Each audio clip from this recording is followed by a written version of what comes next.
Bom, então a gente vai começar hoje com um assunto bem importante, né, da nossa prática clínica, que incomoda bastante a gente, né, diante de uma situação de diarreia.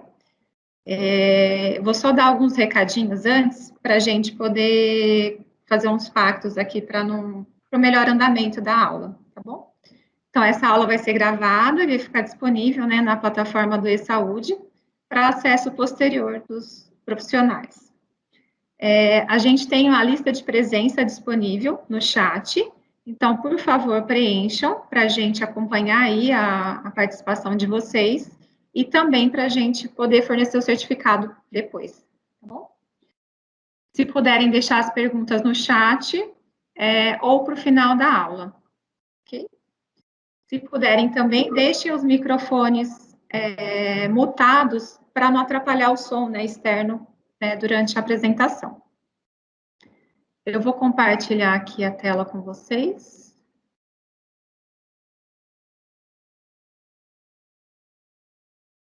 Então, eu desejo boas-vindas a todos, né? Muito bom ver a carinha de vocês, né? Ou pelo menos o nome, né? Aqui com a gente. É um espaço para a gente pensar aí um pouquinho, né? Da nossa prática em relação a esse tema. Vocês estão conseguindo enxergar bem a apresentação?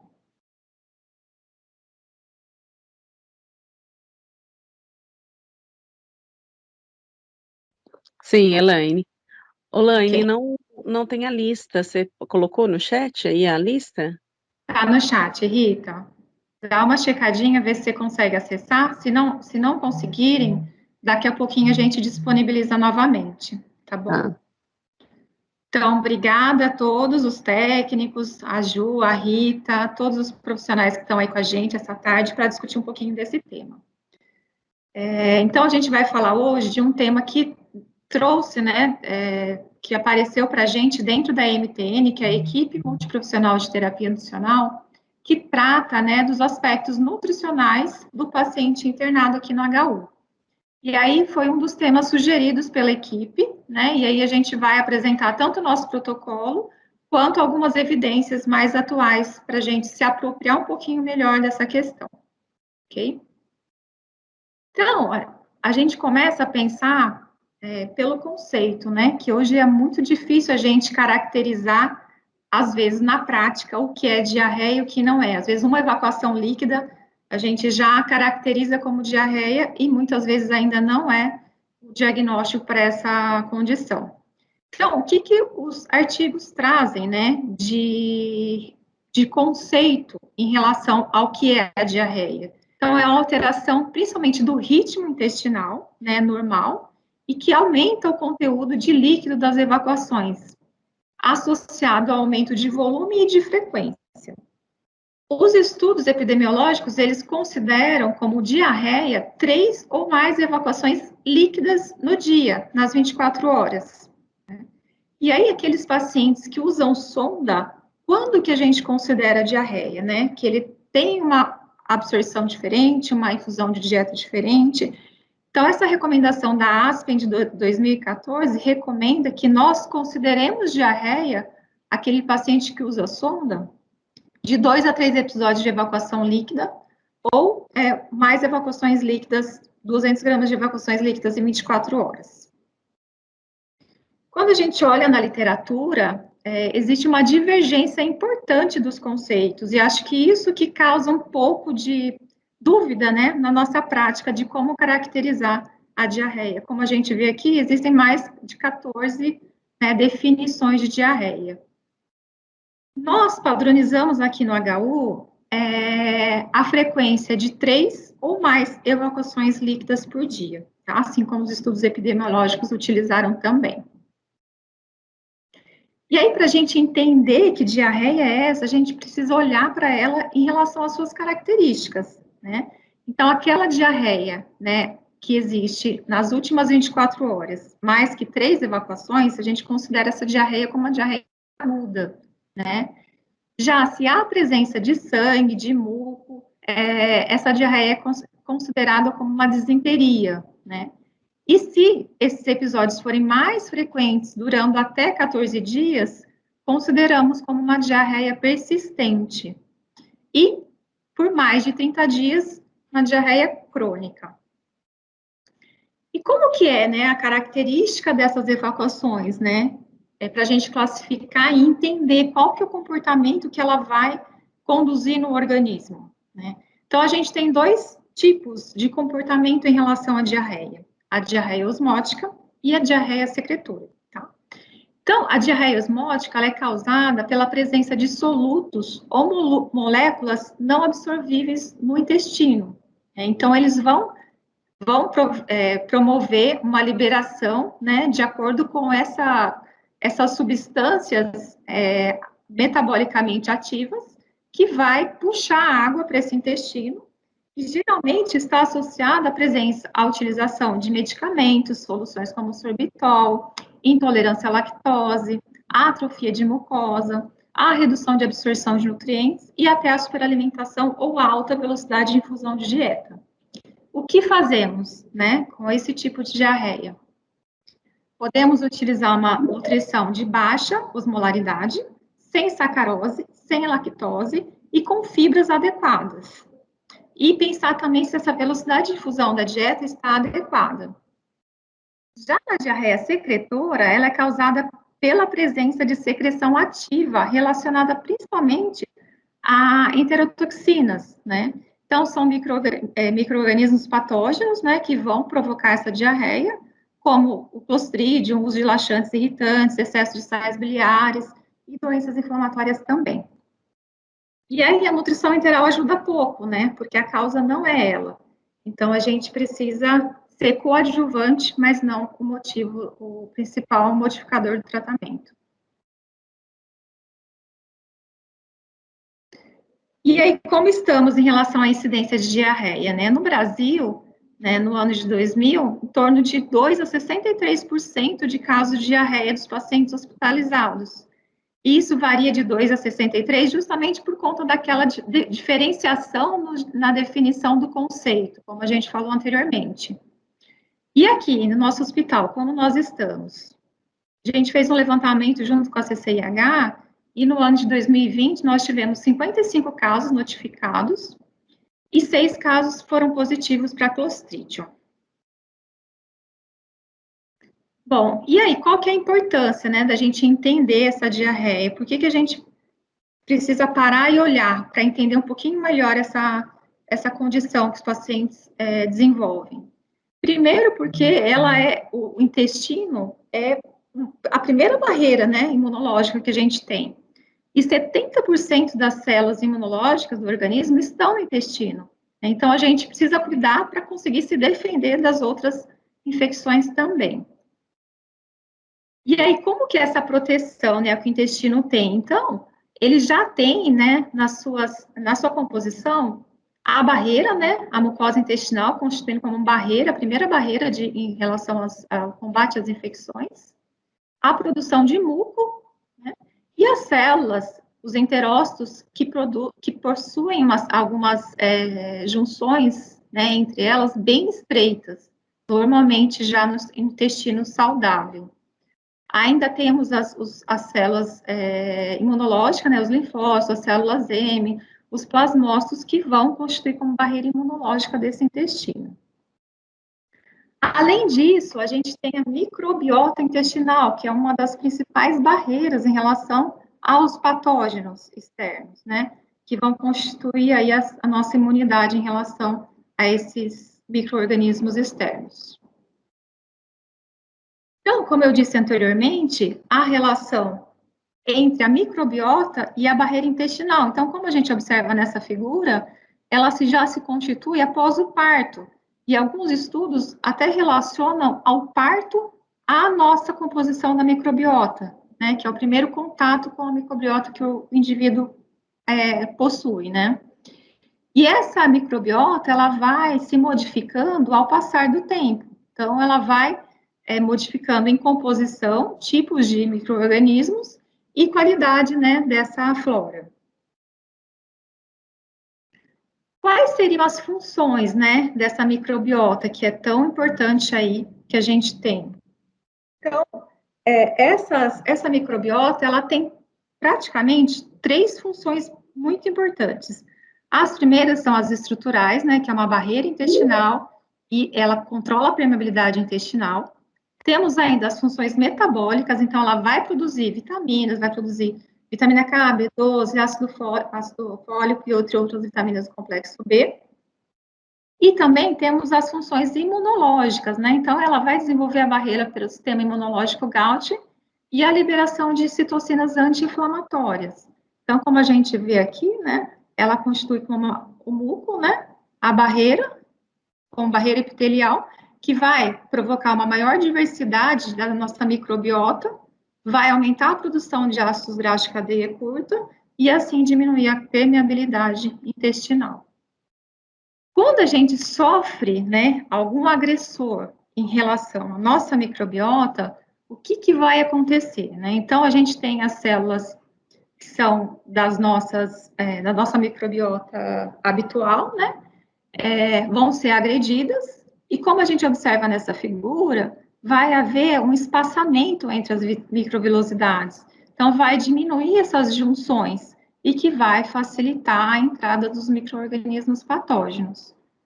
Então, o que acontece? Vai diminuir a diversidade, vai diminuir a produção de ácidos graxos de cadeia curta, vai aumentar a permeabilidade, vai liberar citocinas inflamatórias e vai piorar o quadro inflamatório do paciente.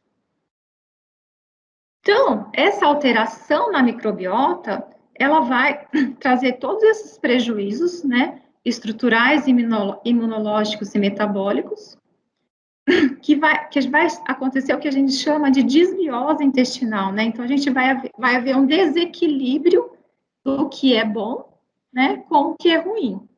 E o que vai provocar, né, essa alteração dessa microbioma? Vai aumentar o crescimento das bactérias patogênicas, vai alterar o pH estomacal e intestinal e vai haver um excesso de atividade fermentativa, que vai causar essa desbiose. E o que causa a alteração da nossa microbiota, né? Então, todo mundo tem a sua, não existe componente aí multiplicador dessa microbiota, né? Então, cada um vai ter o seu RG da sua microbiota e essa microbiota ela vai sofrer alterações conforme o ambiente externo. Então, presença de toxinas, inflamação, uso de medicamentos, o estresse, o meio ambiente, a alimentação inadequada e a idade avançada. Como a gente observa aqui, né, as junções se alargam, né, e as toxinas ficam com o caminho aberto para poder penetrar na circulação sistêmica. Quais seriam as alterações, né, dessa microbiota? Quais seriam as consequências? Então, elas vão destruir a nossa mucosa intestinal, vai diminuir a absorção de vitaminas e minerais, vai inativar as enzimas digestivas, vai aumentar a produção de metabólitos patogênicos e radicais livres, vai inflamar o nosso intestino e também vai alterar o metabolismo dos enterócitos. E como a gente olha isso no nosso paciente, né? Então, a gente vai observar maior flatulência, náusea, vômitos, cólicas, constipação, edema ou abdômen distendido, dor estomacal e a diarreia, principalmente. Aqui, gente, é uma lâmina para a gente observar, né, que a gente não enxerga no dia a dia, como fica, né, o intestino alterado, né, com essa microbiota alterada do paciente alimentado e do paciente não alimentado. Então, conforme a gente observa na primeira lâmina, as criptas bem longas, bem próximas, né, e bem irrigadas. No paciente que não está sendo alimentado, a gente já observa as criptas menores, mais alargadas e menos irrigadas. Então, como que a gente vai entender nessa diarreia, né? Por onde a gente vai começar para fazer esse diagnóstico e possivelmente as intervenções? Quais seriam as principais causas de diarreia nesses pacientes? As soluções hiperosmolares, né, que a gente utiliza, a gente vai falar um pouquinho depois, as drogas, antibióticos e outros medicamentos, intolerância à lactose, soja e outros componentes alimentares, má absorção e hipovolemia e a contaminação microbiana dos alimentos. Em relação à alteração da nossa microbiota, né, a gente tem, como eu falei, a flora saudável, né, que ela é bem diversificada, em grande quantidade, que vai nos proteger dos possíveis agressores. E aí, quando a gente pensa, principalmente no paciente de UTI, né, o que acontece, né, nesse paciente? Já nas primeiras horas, né, da doença, a gente já observa a alteração dessa microbiota. Então, altera as células epiteliais, altera a camada de muco, altera aquelas junções que nós falamos, e passa daquele monte de diversidade de micro-organismos para ser composto por aproximadamente de 5 cepas patogênicas, né, como a E. coli patogênica, a heteropatogênica, a Pseudomonas, Cândida, Staphylo aureus e Klebsiella. Nessa figura, a gente consegue observar o que acontece, né, com o passar do tempo do paciente saudável para o paciente crítico, né. Então, a gente observa, né, a flora saudável se estreitando quando ele entra na fase aguda, né, da doença crítica, e a flora patogênica crescendo, né, com o passar dessa fase aguda. E aí, outra observação importante, essa camada de muco se estreitando, né, as vilosidades também se estreitando e aumentando a permeabilidade das células, que isso vai ser uma das causas de aumentar a inflamação, aumentar as causas de diarreia e diminuir a absorção de nutrientes. Quais seriam as outras causas, né, que estariam associadas à diarreia? Agora, com o paciente grave, né, que a gente cuida aqui no hospital, nós observamos quais seriam essas condições. Então, esses pacientes estão com sonda, estão em ventilação mecânica, estão em uso de antibiótico, em uso de vasopressores, uso de inibidores de bomba de próton, uso de opioides e, em alguns casos, em uso de indução parenteral, né, que vai diminuir aí o estímulo trófico desse intestino. Bom, e aí em relação à outra causa, né, além daquelas que nós falamos, né, em relação ao dente crítico, outros 700 medicamentos estão associados à diarreia, né, então a gente precisa olhar para isso, né, para identificar qual seria essa causa. Dentre eles, nós observamos que os pacientes com diarreia, geralmente, eles estão em uso de laxante, 25% dos casos, ou uso de procinético, aproximadamente 32% dos casos, ou uso de soluções hiperosmolares, né, aproximadamente 70% dos casos. Outros medicamentos associados à diarreia, acho que tem algum microfone aberto, né?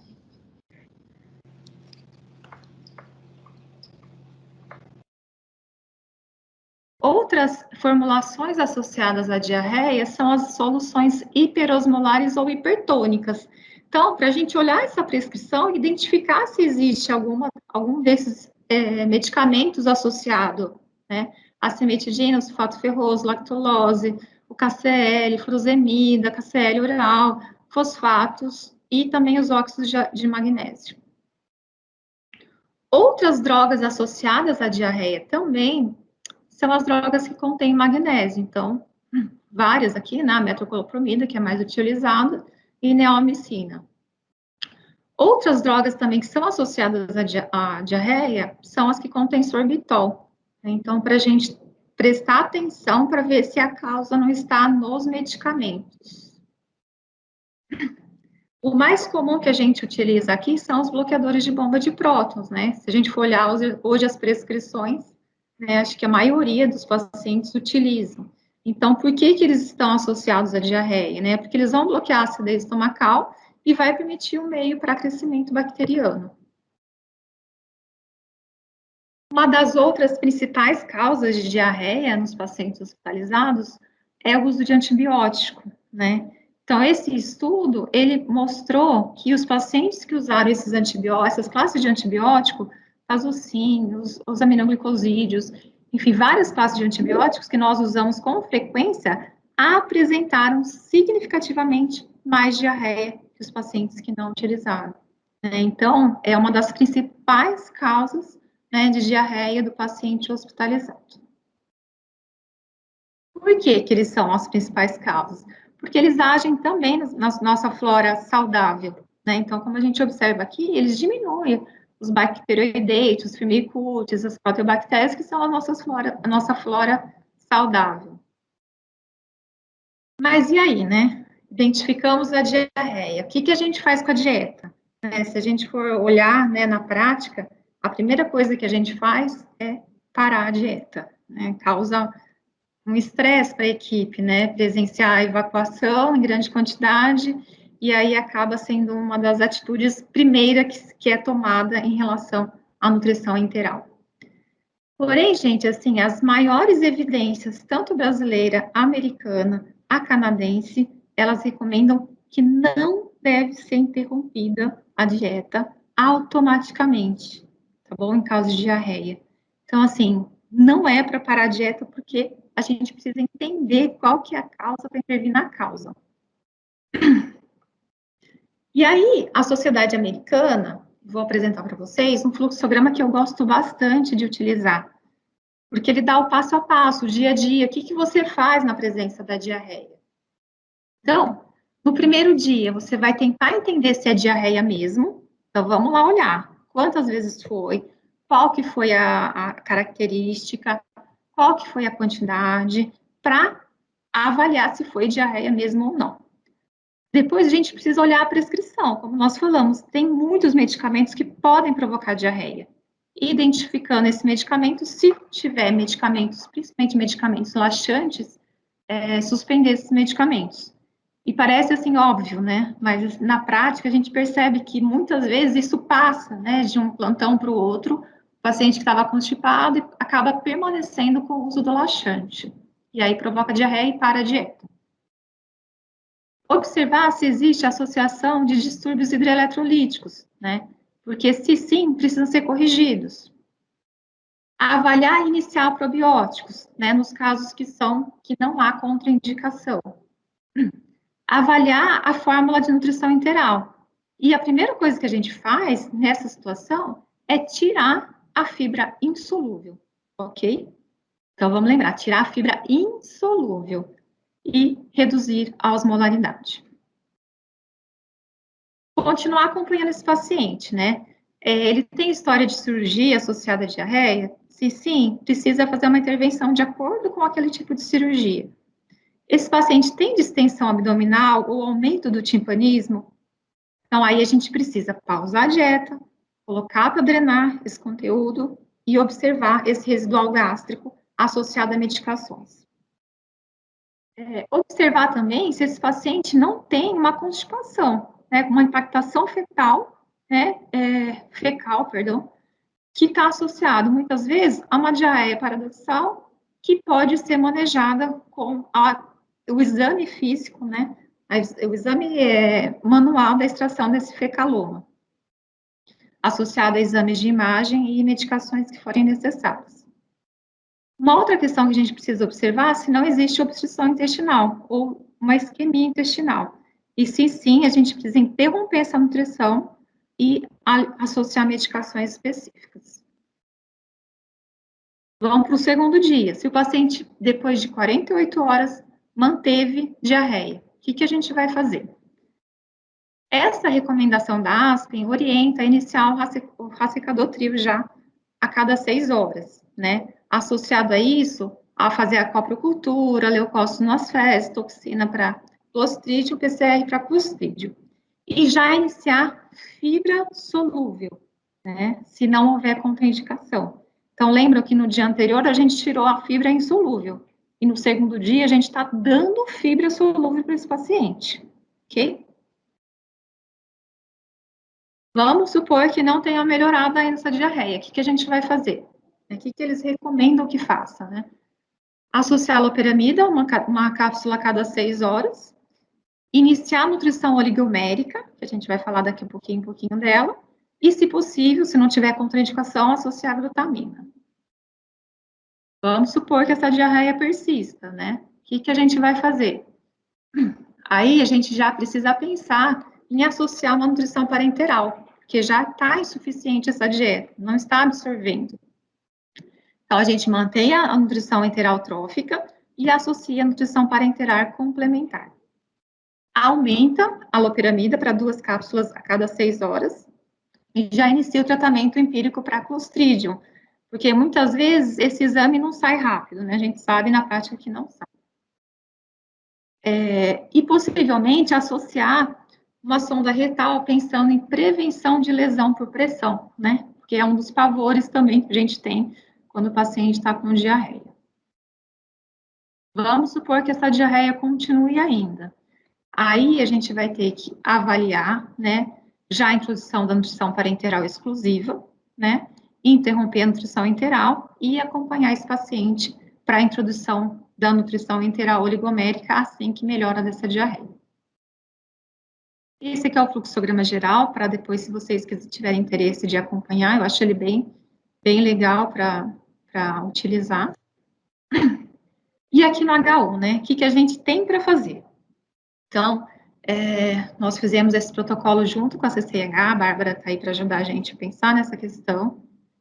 E aí, qual que é o passo a passo que a gente faz, né? Então, primeira questão é confirmar se é diarreia mesmo, né? Como a gente falou.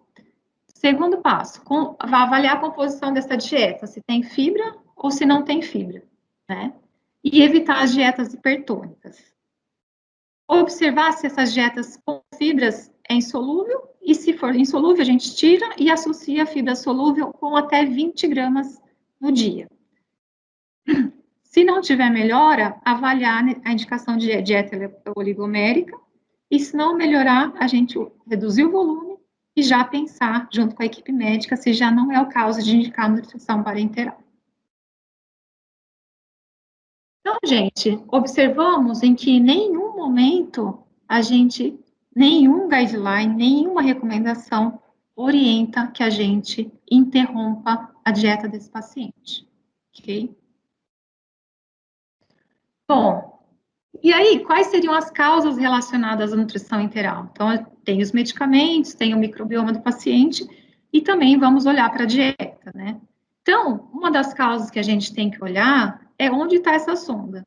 E é um achado que é difícil de a gente achar hoje na evolução médica. Então, poucos momentos a gente consegue identificar qual que é o posicionamento dessa sonda. Então, no caso de diarreia, a gente tem que olhar, né? Reolhar esse raio-x e observar essa posição.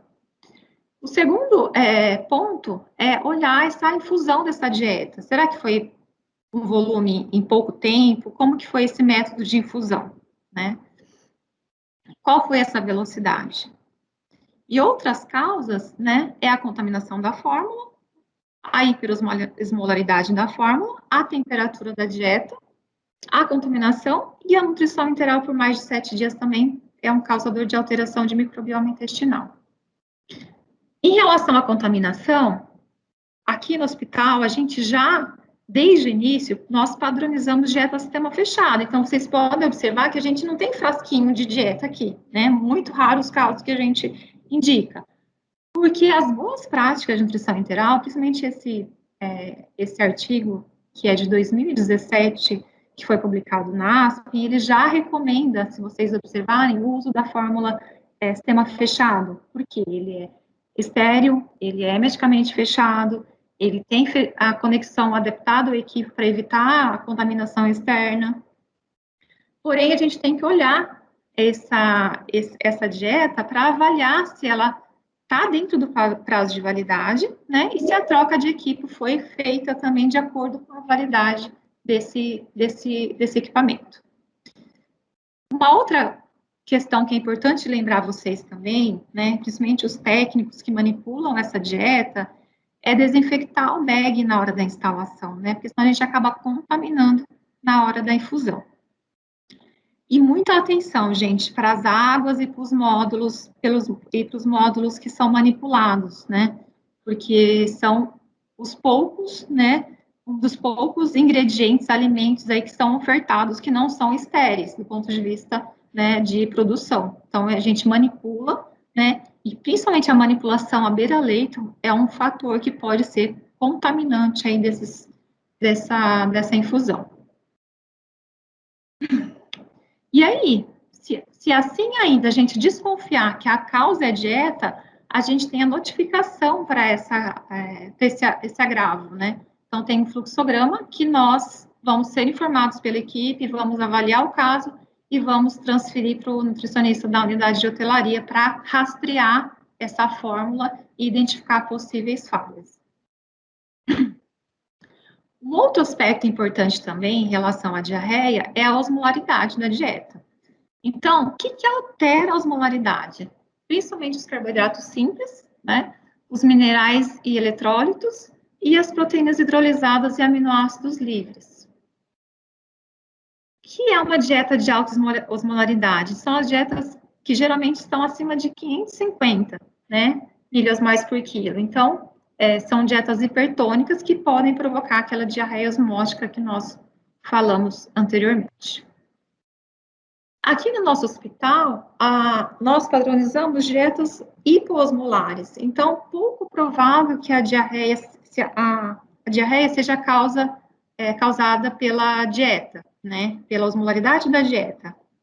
E mesmo os módulos que a gente utiliza de maior frequência na UTI, eles também não são fatores em relação à osmolaridade causadores da diarreia. E as fibras, né? O que são essas fibras que a gente está falando? Então, as fibras são polímeros de carboidratos que não são hidrolizados pelas enzimas, né, do organismo.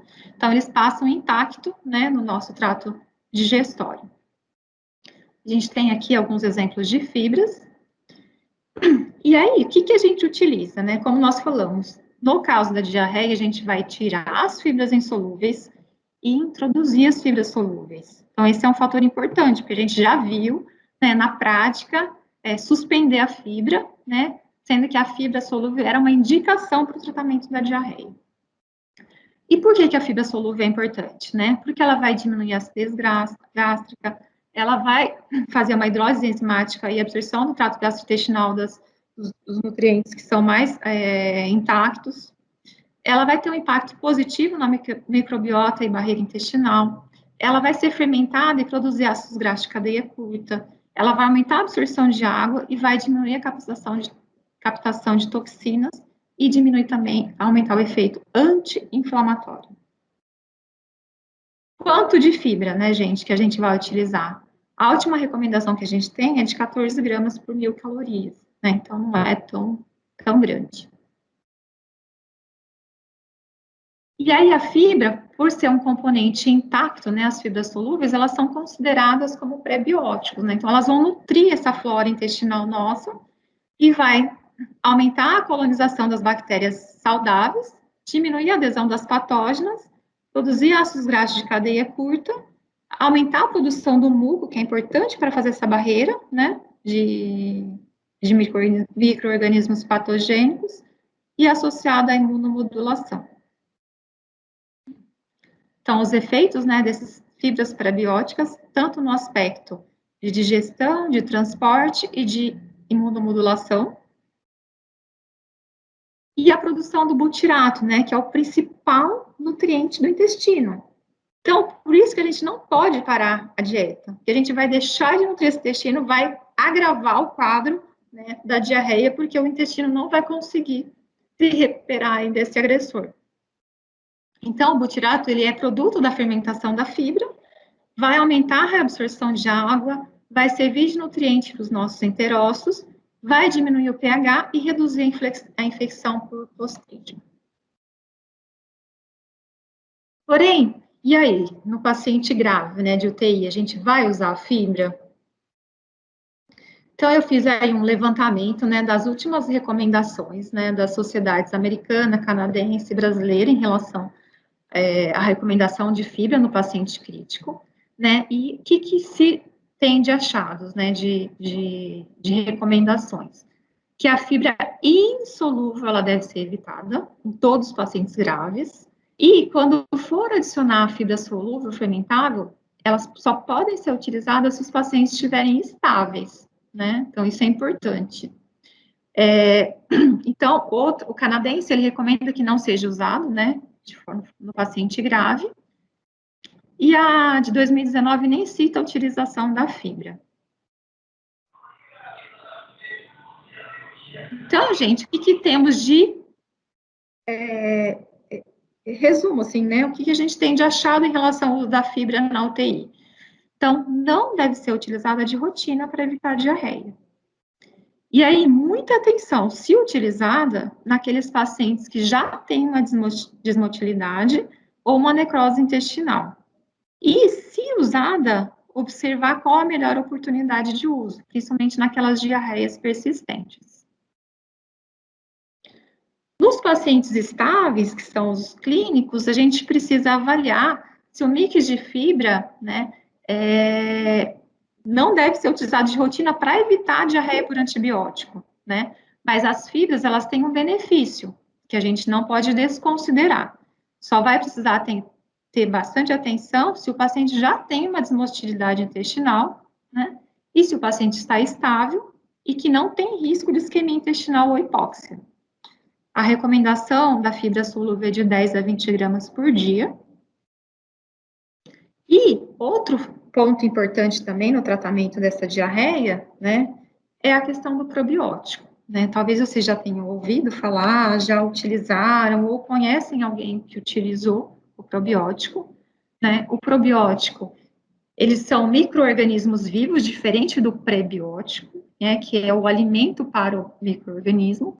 O probiótico já é um micro-organismo pronto, né, que, quando administrados de quantidades adequadas, vão conferir um benefício à saúde do hospedeiro, né? Então, quais são as características que precisam ter esse probiótico? Ele precisa produzir substâncias antimicrobianas, modular a resposta imune, resistir aos ácidos biliares, ter segurança comprovada, ter benefício comprovado e as propriedades que conferem o alimento como contendo probiótico. É um assunto muito polêmico. Hoje a gente vê muito na literatura, mas pouco na prática, o uso do probiótico. Por quê? Porque precisa avaliar muito bem o momento da indicação, né, pelo risco de isquemia, o risco de desmotilidade, e a gente não tem muito claro qual seria a dose, a cepa e o tempo de uso desse probiótico. O que a gente tem certeza é que não pode ser utilizado em pacientes com pancreatite. Os mecanismos de ação do probiótico vão desde a competição pelos nutrientes, né, que vai tirar do patógeno, vai fazer a bioconversão dos nutrientes, vai produzir substratos, né, que vão atacar esses patógenos, vai fazer uma modulação da resposta imune, né, e um reforço na permeabilidade do intestino. E acaba acontecendo uma exclusão competitiva. Então, quem vai tendo o saudável, o patógeno não vai conseguir crescer. O que a gente tem no HU, né? Então, a gente tem padronizado o Saccharomyces boulardii, né? Em forma de sachê. Ele tem uma composição de cepas de 4 vezes a 10 a nona, que é o que é recomendado para tratamento da diarreia. Então, a gente pode utilizá-lo nos casos que houver indicação aqui. No paciente crítico, ainda, como nós falamos, ainda é controverso os estudos, mas quando não usar, principalmente o melhor de saber quando usar é saber quando não usar, né? Então, a gente não deve usar nos pacientes neutropênicos e nos pacientes gravemente suprimidos, ok? Ou aqueles que a gente sabidamente já tem uma certeza de que há prejuízo na barreira intestinal, aquelas diarreias crônicas, diarreias inflamatórias, como a doença de Crohn. Em relação às recomendações, né, nível de evidência em relação aos probióticos, os Saccharomyces têm um bom nível de evidência e a nossa cepa aqui é uma das que é recomendada, né, pela sociedade, pela diretriz de prebiótico. Só lembrando aqui do Saccharomyces que nós temos aqui, uma das questões que é importante lembrar é que, assim, precisa ter uma manipulação bem cuidadosa. Então, ele não resiste a temperaturas quentes, a manipulação dele no leito tem que ser muito cuidadosa para não contaminar os sítios, principalmente de catéter central. Bom, e quais seriam as estratégias, então, para a gente cuidar desse paciente, né, para não haver esses prejuízos. Então, gente, a nutrição enteral precoce, né, aqui a gente não tem tanto problema, a gente está junto com a equipe para prescrever o mais rapidamente a nutrição enteral desses pacientes, né, de 24 a 48 horas no máximo, os pacientes têm que estar recebendo nutrição enteral. Quanto menos processada a fórmula, mais longe elas chegam no intestino, então mais chance das bactérias colônicas conseguirem se manter, né, saudáveis diante da alimentação no trato gastrointestinal completo. O uso das fibras, quando for indicado, né, sempre lembrar. Muito cuidado dos pacientes que estão com droga, né, vasoativa. Muito atenção para os pacientes que estão em uso de laxante osmótico. Os probióticos, quando for possível, a gente utiliza. E uma das estratégias mais recentes aí é o transplante fecal para transportar esses micro-organismos saudáveis para outra flora intestinal. Bom, então o que a gente vai fazer? Só para a gente retomar e passar a palavra aí para a doutora Bárbara. Então, sempre, gente, confirmar se é diarreia, primeira coisa.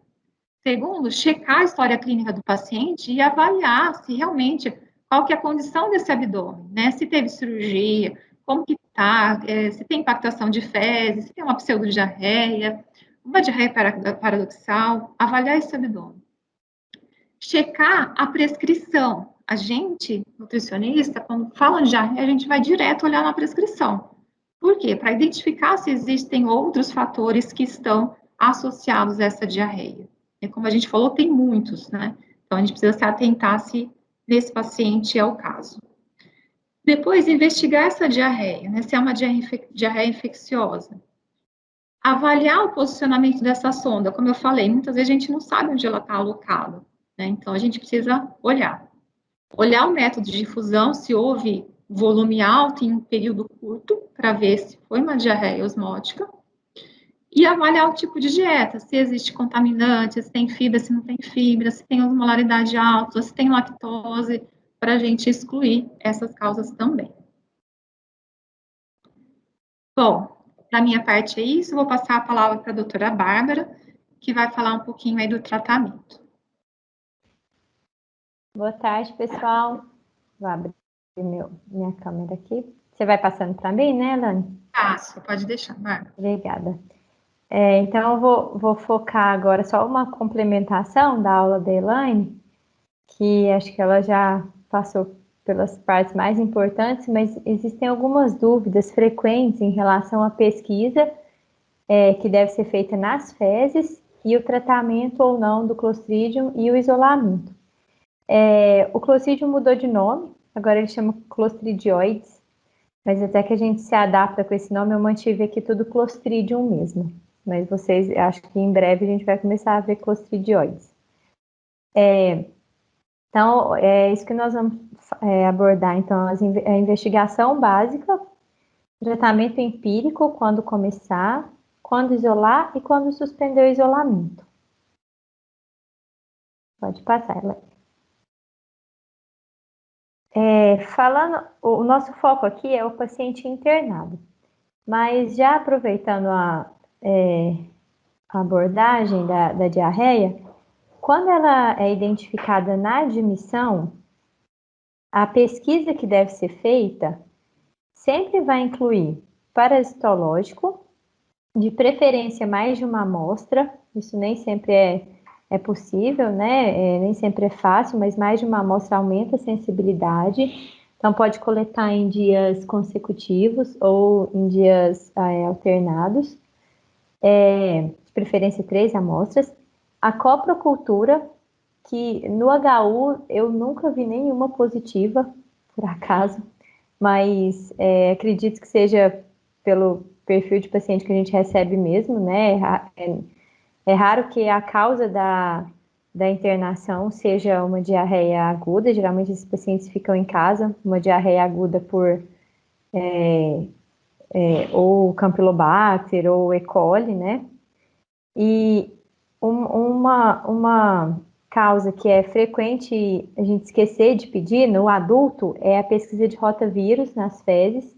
Essa pesquisa é feita pelo Marie Kondo, não é demorada, eles liberam no dia seguinte. A gente já identificou, nós temos, então, 6 casos de Clostridium, né, como a Elaine colocou, e 2 de rotavírus, um no adulto e um na pediatria. Os 2 não eram admissionais mesmo, não eram hospitalares.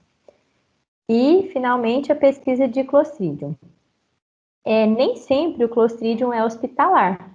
Existem casos, principalmente os americanos estudam bastante Clostridium, e eles têm casos bem relatados de Clostridium na comunidade.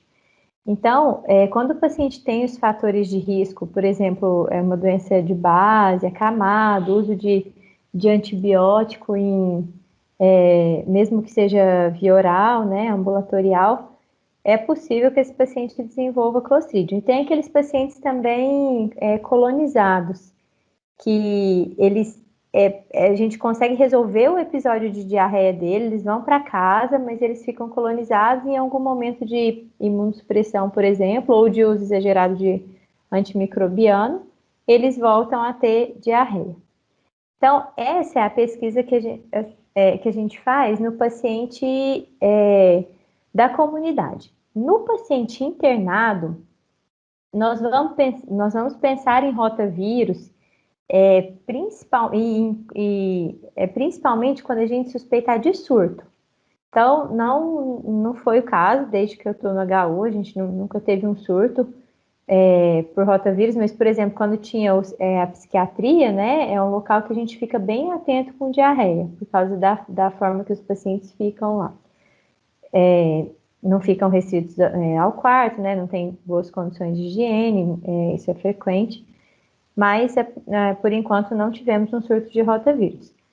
O parasitológico seria muito grave encontrar um quadro de diarreia adquirido no hospital causado por parasita. Isso levaria a uma investigação de fonte, né? E aí a gente encontraria não só pacientes, mas profissionais também, né, infectados. Então, para o paciente internado, em geral, a gente pede mesmo o Clostridium. E a coprocultura, mas até pensando que esse paciente já chegou também colonizado e desenvolveu diarreia aqui. Pode passar, Elaine. E quais os fatores de risco para Clostridium? Então, a gravidade da doença de base, idoso, o tempo de internação, e o uso de antibiótico. Qual antibiótico? Todos. Todos os antibióticos podem estar implicados na etiologia do Clostridium, independente do tempo de uso. O uso mais prolongado aumenta o risco de ter Clostridium. E mesmo que o paciente use por 48 horas antibiótico, ele pode ser a causa da diarreia por Clostridium. E quais são os principais antibióticos associados a Clostridium? Então, é a clindamicina, as quinolonas, né, cipro, levo, cefalosporinas de segunda ou terceira geração, algumas referências citam também o cefepima, que é de quarta geração, penicilina, e aqui a gente lembra sempre do bezetacil, mas aqui o mais relevante é a piperacilina, com tazobactam. Só um minutinho.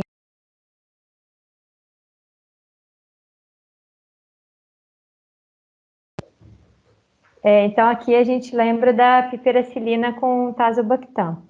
E os carbapenêmicos, que no nosso hospital, o único carbapenêmico que a gente tem é o meropenem. Pode passar, Helena, por favor. E como a gente faz o diagnóstico de Clostridium? Isso gera muitas dúvidas e a gente perde muitas amostras, porque o Mariconde não processa, não é o Mariconde que analisa a pesquisa de Clostridium, ele terceiriza. Então, a amostra só pode chegar para o Mariconde de segunda a quinta, para a amostra ficar viável para ser enviada para o laboratório externo. E E além disso, tem que prestar atenção se não é véspera de feriado. Então, eu realmente não culpo a assistência pelas amostras coletadas em dias errados. É muito difícil lembrar que esse exame especificamente eu não posso coletar como um parasitológico. Mas ele é coletado num frasco universal, com esse cuidado do dia que está sendo feita a coleta. E o que tem que ser solicitado no AGHU é Clostridium difficile e pesquisa de toxina A e B. Alguns médicos já me questionaram se a gente tem poucos casos de Clostridium porque o nosso exame é ruim. Então, em partes, porque esse exame ele tem uma sensibilidade de 75%. Não é maravilhosa, mas também não é horrível. E a gente até que pesquisa com uma certa frequência os casos de diarreia, né? E o que seria o ideal? O ideal seria uma associação de provas diagnósticas. Então, os guias recomendam que seja feito tanto a pesquisa de toxina quanto a pesquisa de antígeno, o teste molecular junto com a pesquisa de toxina, ou antígeno junto com o teste molecular. E a toxina, ela é essencial, porque algumas cepas de Clostridium não produzem toxina, e essas cepas não são causa de diarreia por Clostridium. Então, quando eu faço só a cultura e eu identifico lá Clostridium, não necessariamente ele é a causa da diarreia. Eu preciso saber se aquela cepa ela é produtora de toxina. Então, essa associação de métodos diagnósticos melhora a sensibilidade e também permite que eu identifique o Clostridium, que é produtor de toxina, A e B. Pode passar. O tratamento. Então, em alguns casos, nosso exame demora às vezes 10, 15 dias para ser liberado o resultado. Então, em alguns casos, a gente começa já o tratamento empírico. Principalmente quando é um caso grave, né? Tem um abdômen agudo, o paciente está toxemiado, então a gente já começa. Ou se é muito sugestivo.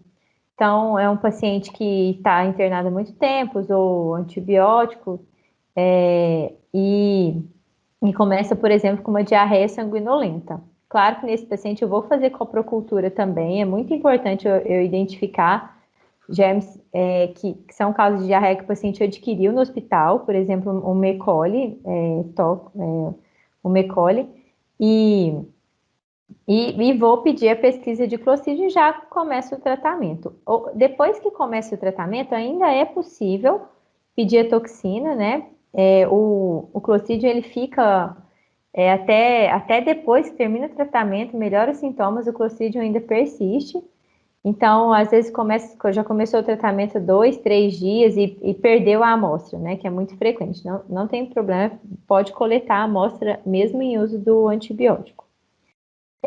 E uma coisa que a gente raramente consegue fazer é suspender o antibiótico que está em uso. Por exemplo, a piperacilina, tazobactam, a quinolona, o clavulin.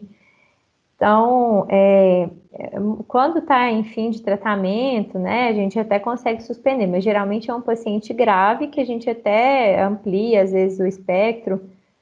Então, a gente acaba não fazendo da forma ideal, né? Você dá o antibiótico, que é o que desencadeia o Clostridium, e tenta tratar o Clostridium.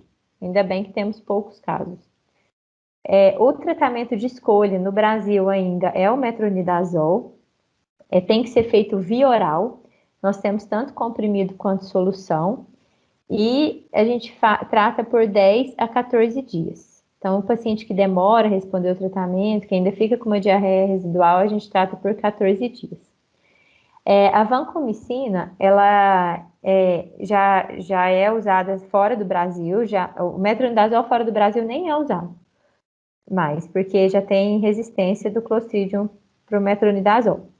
Mas a vancomicina, fora do Brasil, ela existe a formulação dela oral mesmo, a gente não tem aqui, então a gente usa a ampolinha de vanco que seria feita endovenosa, dilui ela e faz 125 miligramas de 6 em 6 horas. Só então para casos graves ou casos recorrentes, principalmente quando a gente conseguiu confirmar mesmo que era Clostridium. Pode passar, ela. E a indicação de isolamento. Então, eu não isolo só quando eu identifico o Clostridium, né? Quando o Clostridium vem positivo. Até porque senão ia ficar um paciente lá 15 dias transmitindo Clostridium para a equipe e para os outros pacientes. É altamente transmissível, né, Clostridium. Então, a gente isola o paciente já quando suspeita, né? Quando tem mais de 24 horas de diarreia, a gente já isola o paciente. E uma coisa importante é que, como o Clostridium ele tem esporos, o álcool não é suficiente para matar os esporos. Então, tem que ser feita a higienização com água e sabão. Quando o paciente está isolado e a causa do isolamento é essa. Eu não sei se todo mundo sabia disso, mas é uma coisa relevante. É uma das únicas situações que o álcool é pior do que água e sabão. Pode passar, por favor. E quando eu posso tirar o paciente do isolamento? Quando o resultado vem negativo, e também é frequente, esse paciente já está em casa, quando o resultado ser negativo, mas a gente sempre monitora, né, para ter os dados. Às vezes o paciente foi embora, estava compartilhando o quarto com o outro, sai positivo, o outro começa a ter diarreia, então a gente precisa ter esse dado. Ou quando já está 48 horas sem diarreia e eu consegui atribuir a causa da diarreia a outro fator, né? Porque às vezes ele fica sem diarreia e depois volta a ter diarreia. Então eu fico tirando e pondo do isolamento antes do resultado sair. Então, quando eu sei que a causa da diarreia é outra, as outras causas, por exemplo, que a Elaine falou na aula, eu até posso suspender o isolamento. E se esse paciente vem com Clostridium positivo, eu mantenho o isolamento até a alta, de preferência. Se esse paciente reinterna sem diarreia, eu não preciso pedir, pesquisar Clostridium de novo. Eu só vou pesquisar Clostridium de novo no paciente se ele tiver com diarreia. Na mesma internação também. Se eu tenho uma pesquisa de Clostridium positiva, eu trato, o paciente melhora, eu não faço uma nova pesquisa para saber se o Clostridium sumiu de lá. Provavelmente não vai ter sumido, ele fica colonizando. E é isso. Dúvidas?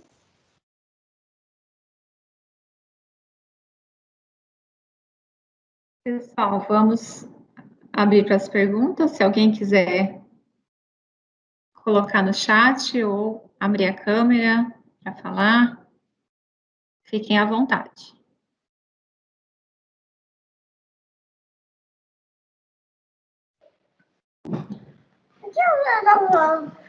Eu tenho uma pergunta. É a Arlete que tá falando. Arlete. Tudo bem? Tudo bem, você?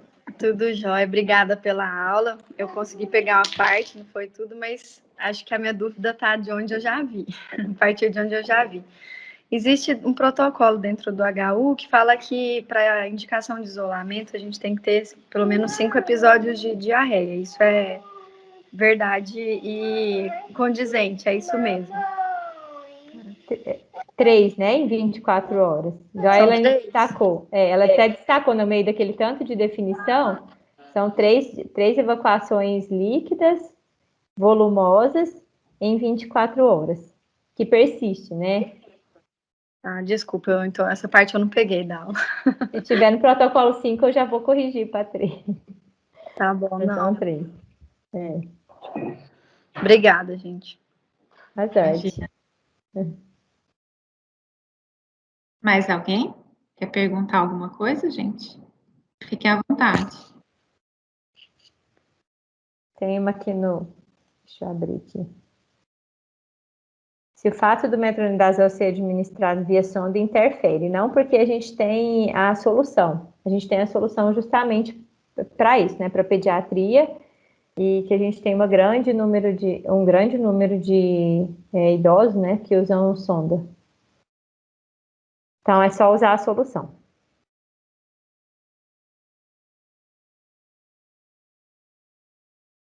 Mais alguém, gente?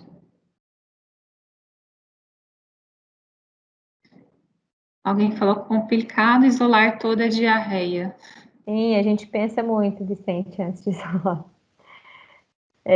Na UTI, por exemplo, está tendo bastante, né, Elaine? Você até comentou na Sim. última visita.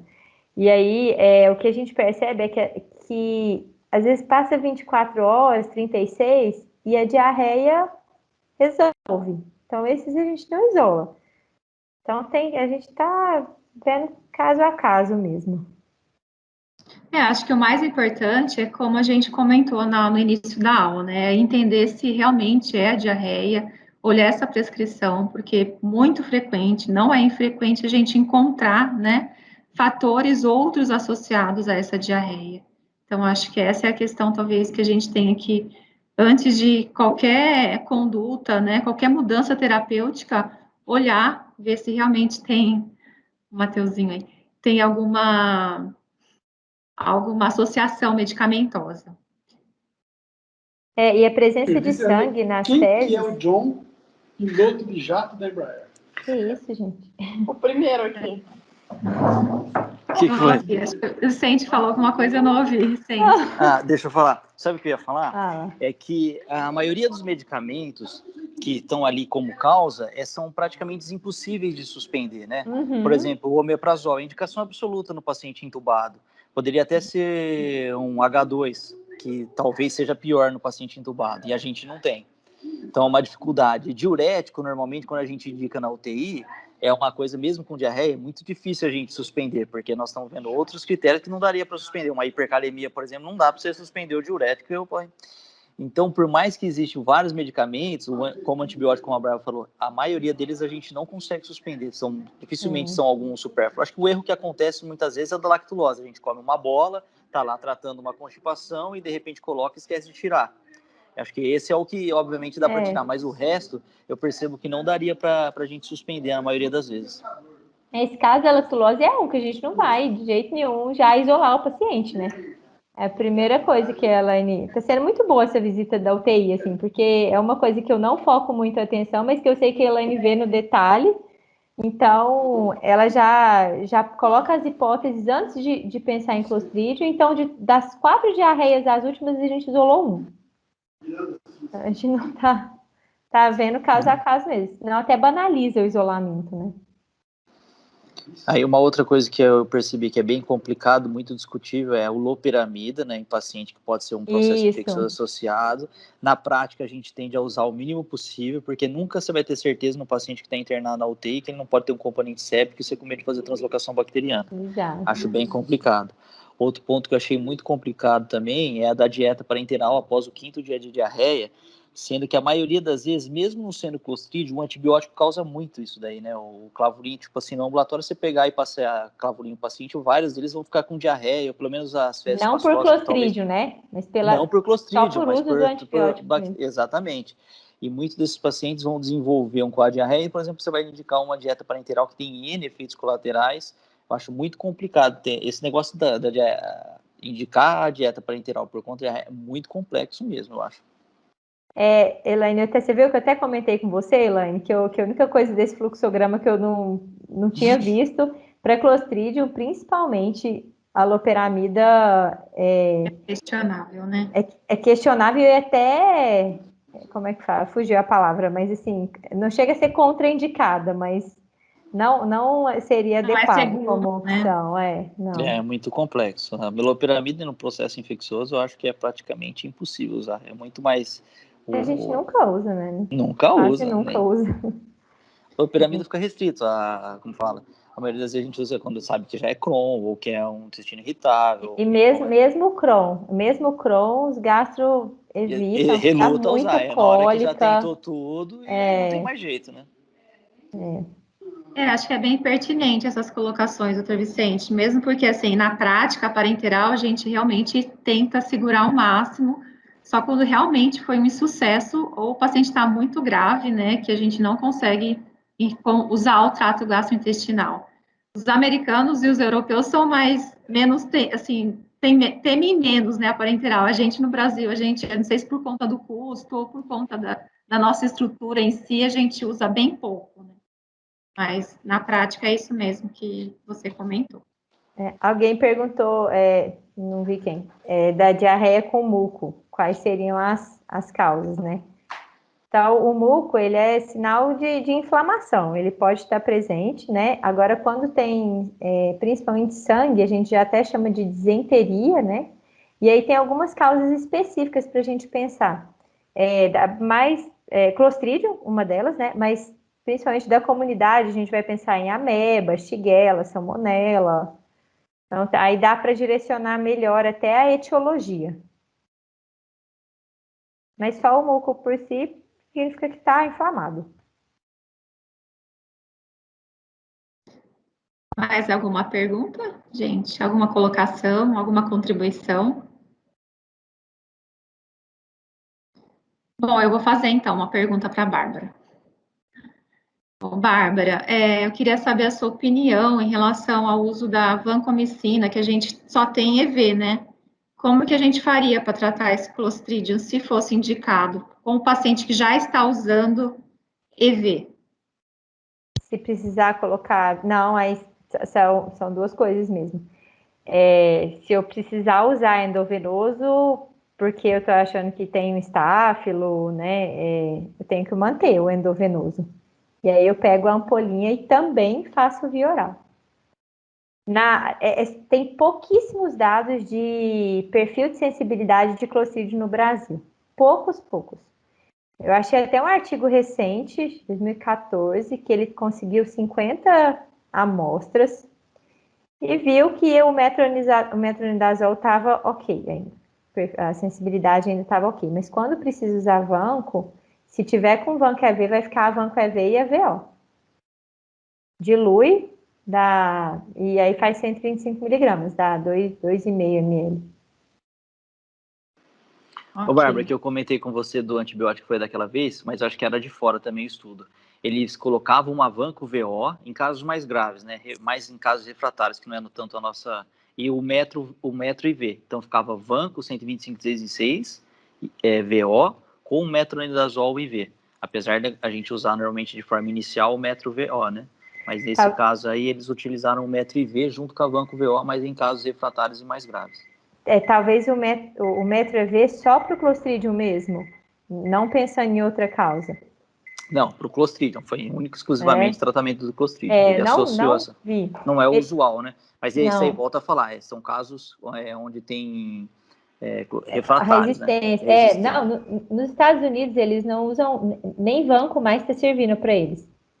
Eles têm uma outra droga que eu tô custando a lembrar, vocês me dão um desconto que eu tô grávida, mas eu tô custando, você não lembra, Vicente? Deve certo que tinha nesse artigo. Exatamente, Ritox ou alguma coisa. Não, começa com F, Fidoxi. Não, É uma coisa que a gente não usa aqui. vou digitar aqui, vamos ver. E aí eles usam essa droga, porque nem vanco serve mais, eles têm um problemão com Clostridium. E aqui eu nem coloquei, né? Mas é bem frequente que nos locais que realmente tem muitos casos, mas até aqui no Brasil mesmo, e que o paciente fica colonizado e com diarreia recorrente, tem outras opções terapêuticas, né? E a última, assim, que eles em teste é o transplante fecal, né? Você trata as fezes e devolve para o paciente. Não, você não devolve para o paciente, você usa fezes, trata e infunde no paciente por sonda. Então, essa é como se estivesse devolvendo uma flora para o paciente, né?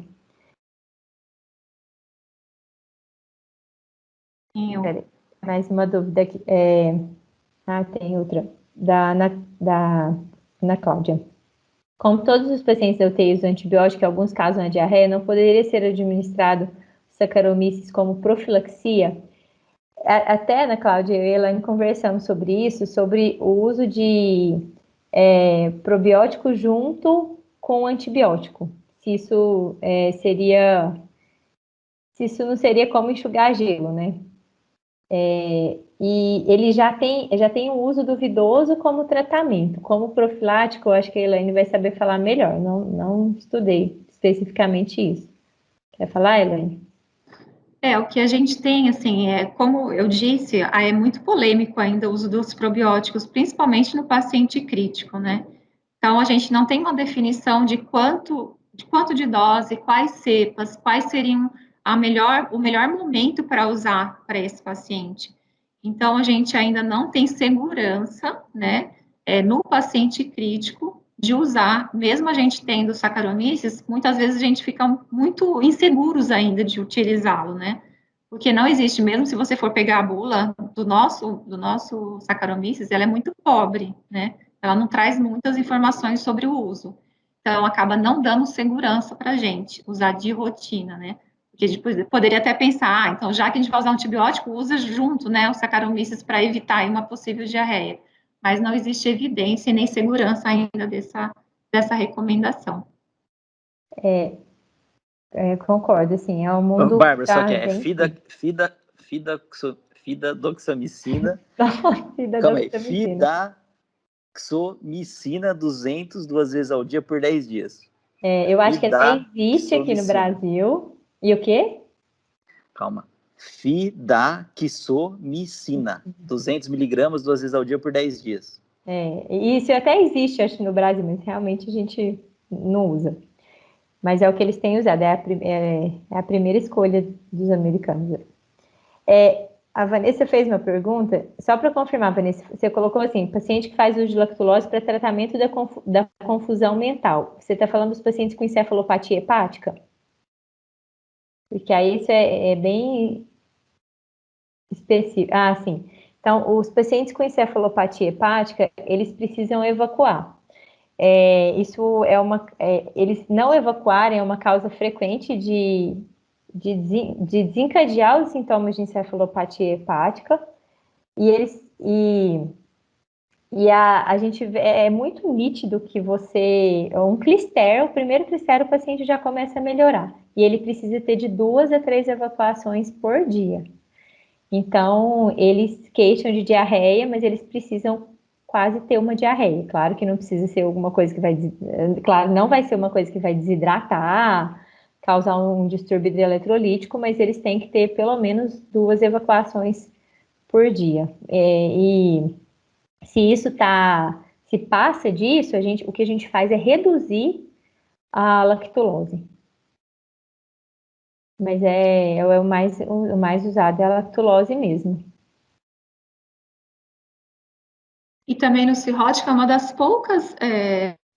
umas poucas condições clínicas que é o uso frequente dos probióticos, né? Então, talvez eles tenham aí uma flora protegida na condição de utilização desse tratamento, né?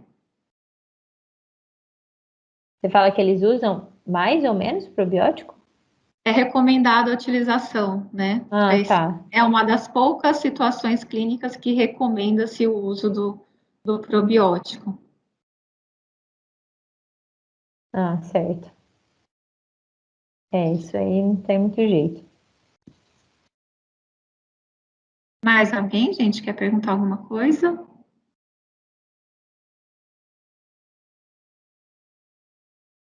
Bom, acho que foi interessante essa discussão. É importante a participação, né, via os técnicos, enfermeiros, médicos, farmacêuticos, acho que nutricionistas. Acho que essa discussão, assim como a nossa visita, as nossas reuniões são sempre muito importantes, essas trocas, né, dá segurança para as nossas práticas. Agradeço todos os presentes, agradeço as contribuições dos que participaram, da doutora Bárbara pela disponibilidade aí com a gente. Eu que agradeço. A gente deixou a lista de presença para quem tem interesse aí no certificado, tá no chat. E sugestões em relação aos temas, às discussões em relação à terapia nutricional, nós temos membros aí de todas as categorias, em todas as unidades, de dúvida que vocês tenham, de sugestões, de questões que queiram aprender um pouco mais, que discutir, a gente está à disposição de toda a equipe. Bom, muito obrigada. Tenham uma boa tarde, todos. Obrigada, pessoal. Obrigada, Helene. Obrigada. Tchau, boa tarde. Boa tarde.